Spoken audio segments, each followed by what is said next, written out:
Welcome back to another session. I hope you were well. In today's session, I would like to pivot, a slight pivot, however, from the conversations that we discussed in the past prior sessions. I am still discussing the theme about depression and how to understand it and how to conquer it. And I am still addressing the mental aspects to depression. In the sessions that I covered previously, I made reference to how the mind works and how your thoughts play a huge part in how your feelings are formulated, but more importantly, how your intellect and your intellectual faculties provide, you might say, a basis or a base for all of the emotions you feel, and therefore all of the emotions you experience.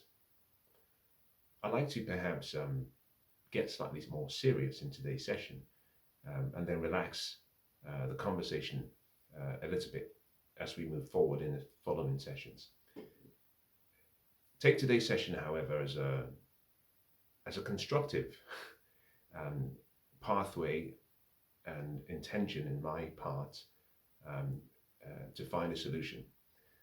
In discussing these issues that we have been about depression, so far we've talked through an extended period about depression.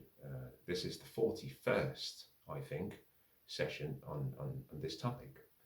I would hope that you recognize that I do not take this topic lightly.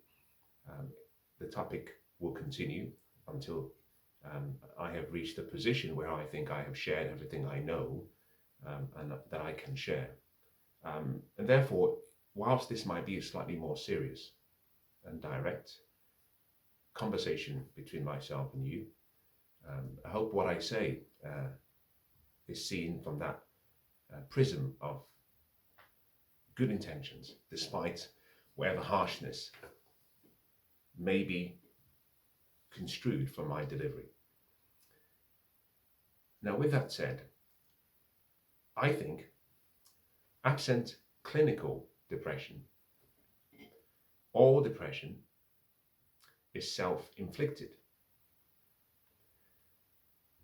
I'll repeat what I just said, so there is no confusion.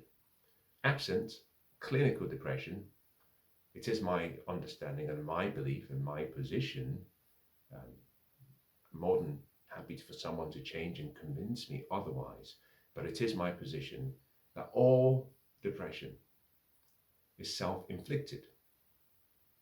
Now, if you were to take that statement at face value, and you were to place that statement without any form of judgment, just place that statement in front of you and ask a simple question.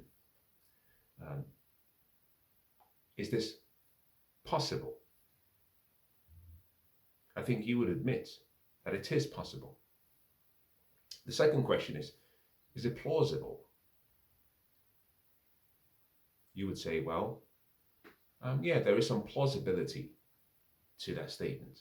And the final question would be, is it probable? Probability and the balance of probabilities is the key part of what I want you to focus on. Yes, all things are possible. It's possible that we can build a ladder to the moon. It's plausible that perhaps we can do it within a time frame of, say, 250 years. Is it probable is a more important question. And so in judging my statement, the question is really on a balance of probabilities, am I correct? In other words, more things are possible, fewer things are plausible, and even fewer things are probable.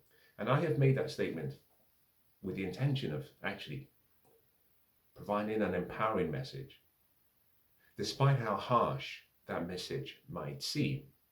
Now, I don't know your personal circumstances. And so what I am doing is I am making broad generalizations. And I believe this broad generalization about depression being self-inflicted is broadly true. Would there be exceptions to that statement? Absolutely. But I think those exceptions demonstrate the accuracy of the original position. The exception is what proves the rule. And so for most people, not all people, and not all sufferers of depression, for most people, the first step is to say, if I am not clinically depressed as diagnosed by a clinician, and perhaps I would do a disservice to a number of people who are professionals, in saying as follows. I do not consider necessarily therapists, untrained, psychologists, social, and most clinical psychologists in the same regard as I do psychotherapists or psychiatrists, or even the more advanced, you might say, clinicians who deal with the mind. And that's for many reasons I don't have to go into in detail. But if you were to look at that statement and say, well, all depression is self-inflicted in the majority, for most people, there's something powerful and empowering about that statement, despite its harshness.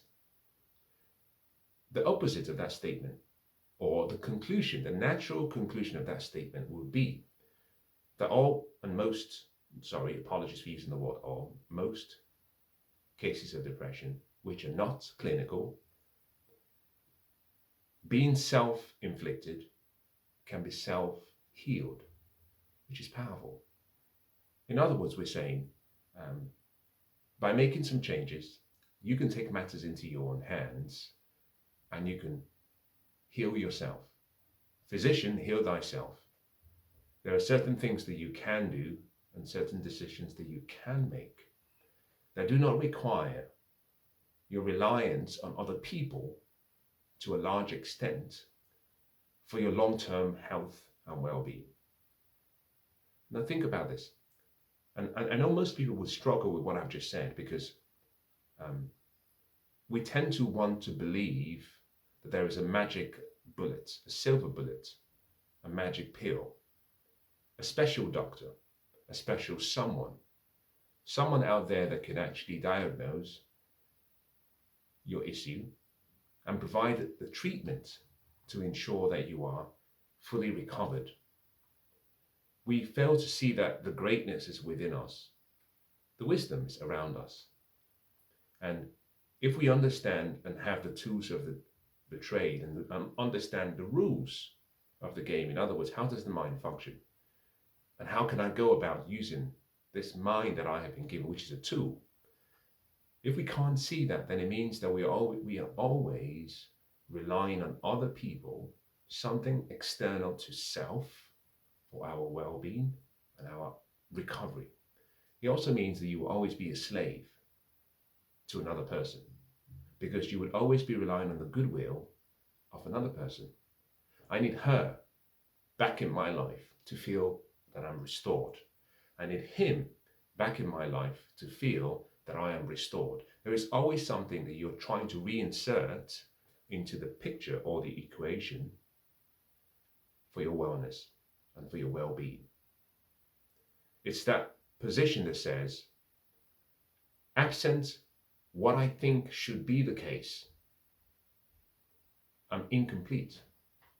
And so one of the ways to think about how to help yourself, I guess, grow from the process will be to say, well, if there is a possibility that the answer lies within, and if I accept that I am capable, provided I put my mind towards the resources and provided I use the resources that are available, that I can transcend my suffering and I can come over to the other side and I can find peace, success, happiness, prosperity, and wellness, well-being. So by saying all of depression, sorry, I keep using the word all, but I don't mean that. I should say most. Um, but I guess in many ways that the use of the word in this regard is not without merit, because if we have said excluding clinical aspects of depression, the rest, we would be saying, well, technically we're not talking about all. All has a meaning which says 100% representation. And if you exclude a group, then you no longer have 100% representation. You might have a majority, but it's certainly not 100%. And so it doesn't, I guess it's a distinction without a difference. In any case, by recognizing and accepting that there is a self-inflicted nature to your suffering, and by empowering yourself with the fact and the knowledge that if this is true, it means that you can heal yourself. Then it means that there is hope, that you do not need to rely on someone else, but you simply have to find the right tools, and you have to pay the price. You have to pay the price in full, and you have to pay the price in advance. That knowledge alone should be liberating for most people, but it's not. For most people, it's less liberating because we tend to put our faith, our trust, our hope, the responsibility for our health and recovery on something other than ourselves. In sessions prior, I have talked about the Venn diagram and how a Venn diagram represents two circles that come together, and there is a section where both circles interlink or interconnect. And on one side, imagine the circle before they come together, one saying things that matter.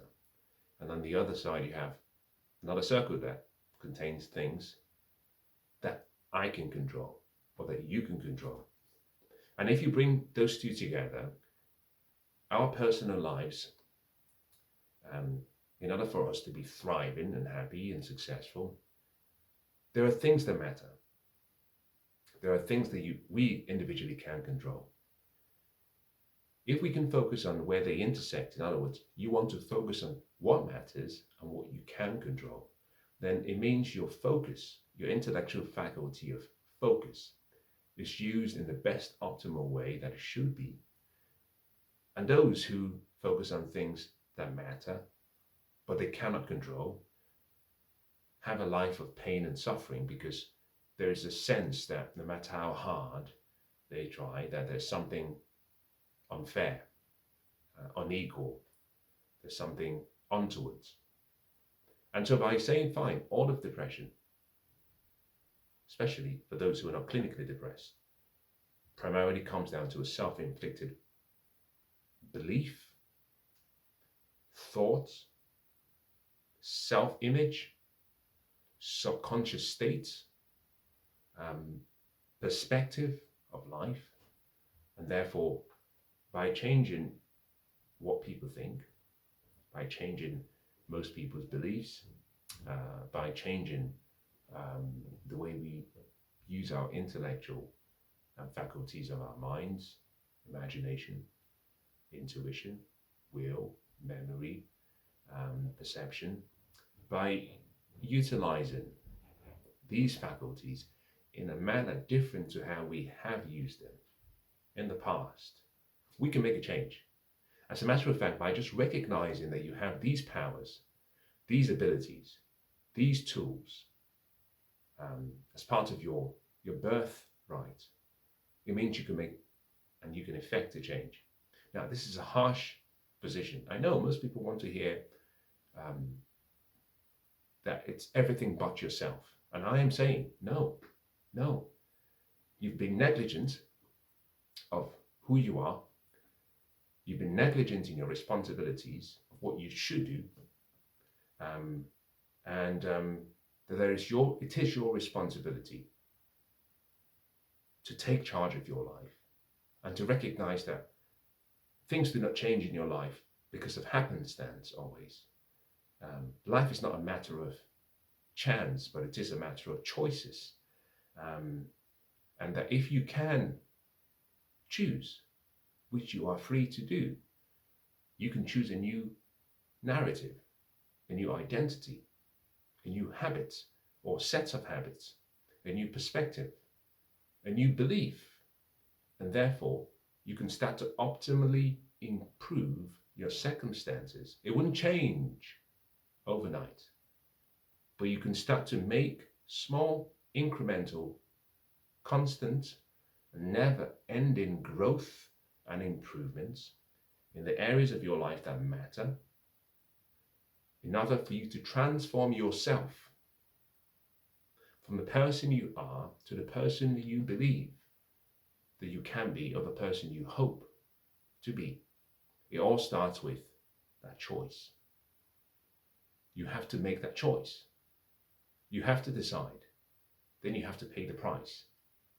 Yes, you might be an exception to the rule. And let's just assume, for the sake of this argument, that you are in that exception and that you have a clinical issue. Isn't it less empowering to believe that there is something clinically wrong about you, for which you have no control? Now, one of the reasons I put this forward in today's session is simply because if you agree with me that you and we are not being animated and directed by strings. There isn't a puppet master that is putting on the strings, and we are behaving in manners and ways, and we are getting outcomes that are reflective of whatever that puppet master does. If you believe that your destiny and what occurs in your life to an extent has some bearing on your decisions, and that your decisions decide your success and your life and your well-being and your outcomes. If you believe that there is something about your decisions that decides what the next outcome is, then it means there is an empowering message in that which simply says that you are not a robot. You're not a robot. You're not.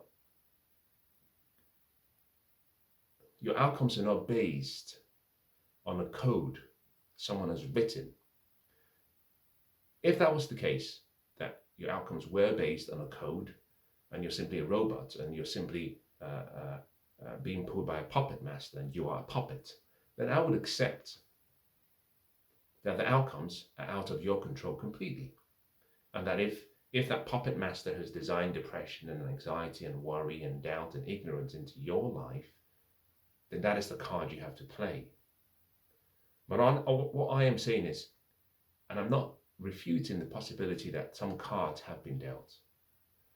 Those cards may have been perhaps without your consent.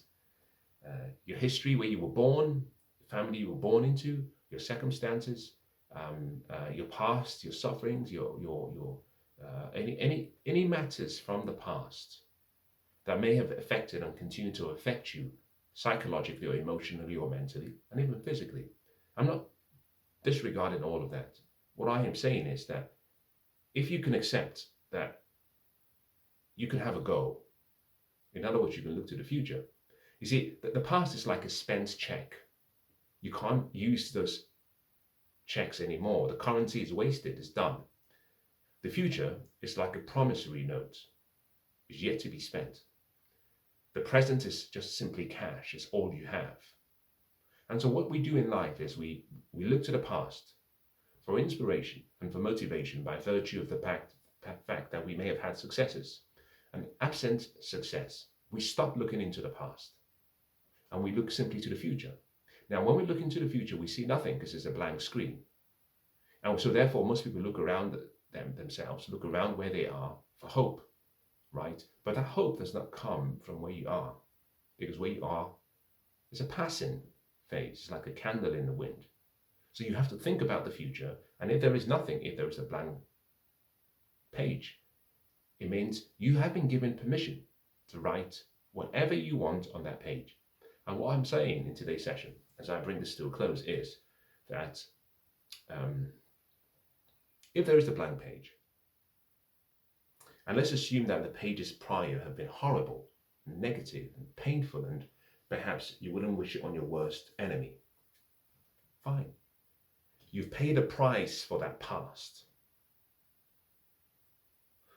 You've spent the check. You've suffered enough. Don't pay twice. Most people are paying 2, 3, 4, 5 times for a past that they have already endured and do not like. And I am saying, no one is even asking you to pay twice. You are voluntarily paying twice for a past that is becoming your future, but which you do not like. I'm saying, you've paid that price. You don't have to pay again. Let go and ask yourself a simple question. Assuming it was self-inflicted, and let's say you even disagree with that, but let's just say you accept that for the sake of the argument, just to test my logic and to test my position. Assuming you accept that you have paid twice and you have accepted that it wasn't something that you enjoyed, and therefore you do not want that experience to be part of your future. Stop the payment. Remember, there is no you spent the check already. Stop the payment. Stop using the cash you have in the present and invest in all your thoughts, your emotions, your feelings, your time in the past. It's time to let go. You've got to let go and let God. You've got to bless the past and say, I wish you well. In many ways, perhaps I should say this, and I'll end with this statement. The past does not, people think that the past is something that has come and gone. I beg to differ. The past just is. Our past does not go into the background, doesn't go behind us. Our past tends to go ahead of us. And the reason it does so is not because it's destined to go ahead of us. It's simply because we choose to bring our past into the future. So one of the key things is to say, I've had a horrible past. For you to develop the courage to look back in your past and bless the past. Horrible experience. But you bless the past. You forgive the past. You forgive those who wronged you, and you let go. And the release process begins by saying, I forgive. To those who have wronged me, to those who have ill-treated me, to those who have done me wrong and horrible things, including myself, particularly myself, I forgive you. And by forgiveness is the key that allows your past to stay in the past. Any other emotion, resentment, hatred, pain, concern, worry, anxiety, depression, brings your past back into the future. Why? Because of how your mind works. Those experiences are in your memory. Your memory is an intellectual faculty. Your mind can only do one of two things. It can move to a thought. It can move away from a thought. It doesn't stay empty. And so if you keep looking to the past by virtue of the experience you have had in the past, you're replaying those thoughts. You're reliving those experiences. And the way the imagination works, which is another faculty, is the imagination needs an image. It doesn't care what image you give it, good, bad, or indifferent. But whatever image you give it, it starts to produce that image in a way that will be manifested in your future. So you use your memory only for the purpose of going back for inspiration and for motivation, but you only look to the success experiences. And you use those success experiences to build a new image for the future. Yes, painful experiences are there to teach you a lesson, but that lesson is to serve as reminders for you not to repeat what you've done, but not for you to use it as a building block for your future and the life you want to lead. So you look back only when you want that past to reflect itself somehow in your future. Absent that, you only look forward. Think about your car. Your car has a windscreen, and the windscreen is wide. It's most of the time, the windscreen of a car is about the same width as the entirety of the width of a car. You have a side mirror that is practically a fraction of the windscreen. I mean, perhaps you might even use the word maybe 5% of the entirety of the windscreen of the car. Your side mirrors. You have a rear view mirror that is about, give or take, the same size, a fraction, who knows, a fifth of the entirety of the windscreen. And the key question is why? Well, the windscreen is that wide because you're supposed to be looking ahead. You only glance to the rear view mirrors whenever you're trying to do a positional change. You want to change lanes and you look up to make sure there is no other car coming as fast on the other side and therefore could cause an accident. You look to your side mirror when you're trying to change lanes to ensure that there isn't a blind spot. But the rear view mirror represents your past. Your side mirror represents your present. The front mirror, or your front windscreen, represents your future. 95% of your time should be focused towards the future.